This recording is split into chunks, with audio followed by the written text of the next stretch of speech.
तर नमस्कार मित्रांनो, मी प्रशांत विवेक. मित्रांनो, आज आपण आलेलो आहोत बारामतीला. बारामतीला आपण आज कृषी 2026 ला भेट देण्यासाठी आलो होतो.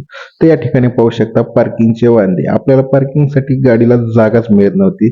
तर आपण निघालो नेक्स्ट स्टॉपवरती. तर फायनली आपल्याला या ठिकाणी गाडी पार्किंगसाठी जागा मिळालेली आहे. तर फायनली आपण गाडी इथं पार्क केली. गाडी पार्क करून जात असताना इथे पाहतो मी ट्रॉफिक, फुल लाईन गाड्यांची, गाड्याच गाड्या.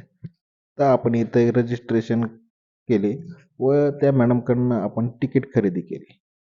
फायनली आपल्याला तिकीट येथे मिळाले आणि आपण करत आहोत आतमध्ये प्रवेश.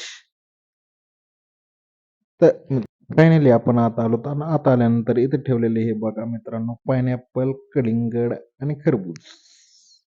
त्यानंतर इथे यांनी पाण्यामध्ये फुल ठेवलेली आहे.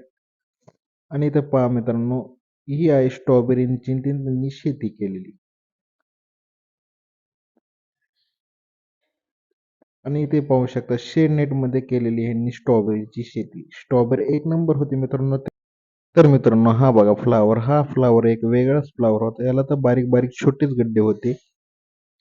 हा कोणता फ्लावर होता ते नक्की सांगा. तर मित्रांनो, हे पहा वांगे. हे वांगे केवढ्याला आहेत मित्रांनो, हे पहा. हा माणूस वांगे खात तरी कसा असेल. एवढ्याले मोठ्याले वांगे आहेत मित्रांनो.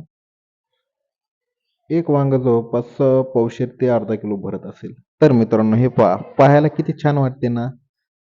खूप छान आहे मित्रांनो. तर मित्रांनो, पुढे पहा टोमॅटो. बाबा बाबा, केवढा आहे टोमॅटो, घडची घड. हे पहा, त्याच्या शेजारी बारीक टोमॅटो. अरे रे रे रे, ते कांदा आहे का कांदे आहे मित्रांनो. एक कांदा जवळपास अर्धा किलोचा असा कांदा आहे. आजपर्यंत आपण एवढा मोठा कांदा पाहिलेला नाही. तर मित्रांनो, हे बघा कद्दू. हे खायचाच कद्दू आहे, पोह्याचा कद्दू नाही. कोणी म्हणेल पोह्याचा कद्दू, हा खायचाच कद्दू आहे.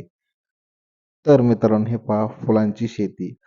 व्हाईट कलर असेल, रेड कलर असेल, येलो असेल, पिंक असेल, पूर्ण कलरची. तर मित्रांनो, हा पहा पेरू, तैवान पिंक व्हरायटीचा हा पेरू आहे. केवढ्याले पेरू आहेत, एक पेरू जवळपास अर्धा किलोचा असेल. तर मित्रांनो, हे पाहू शकता आपण तुरी. आपल्या गावाकडे एवढ्याले तुरी येत नाहीत. तर मित्रांनो, आपण पाहू शकता हे केळीचा बाग खूप मस्त आहे. त्यानंतर आपण पाहू शकता हे 265 व्हरायटीचा ऊस, जे की AI तंत्रज्ञानाचा वापर करून यांनी आणलेला आहे. जेणेकरून AI तंत्रज्ञान आपल्या जमिनीतील उष्णता व आर्द्रता हे सांगते. त्यानंतर आपण आत शिरलो आणि इथे घेतले आपण 1 ते 2 फोटोज. कसे वाटले ते नक्की कळवा. आपण निघालोत आपल्या पुढील मार्गाकडे. पुढील मार्गाकडे जात असताना येथे पाहू शकता आपण एक आलो मकाच्या प्लॉटमध्ये. मकाच्या प्लॉटमध्ये आल्यानंतर पाहू शकता ही कलरची मका आहे. एका कणसाला कलर कलरचे खूप दाणे येतात. मित्रांनो, त्यानंतर आल्यानंतर आपल्या इथं होता जय किसानचा स्टॉल. आपण तिथे भेट दिल्यानंतर आपला तिथे सत्कार करण्यात आलेला आहे. तर मित्रांनो, हा आपला पहिला मिनी ब्लॉग तुम्हाला कसा वाटला ते आपल्याला नक्की कळवा. असेच व्हिडिओ पाहण्यासाठी आपल्या पेजला फॉलो करा. धन्यवाद.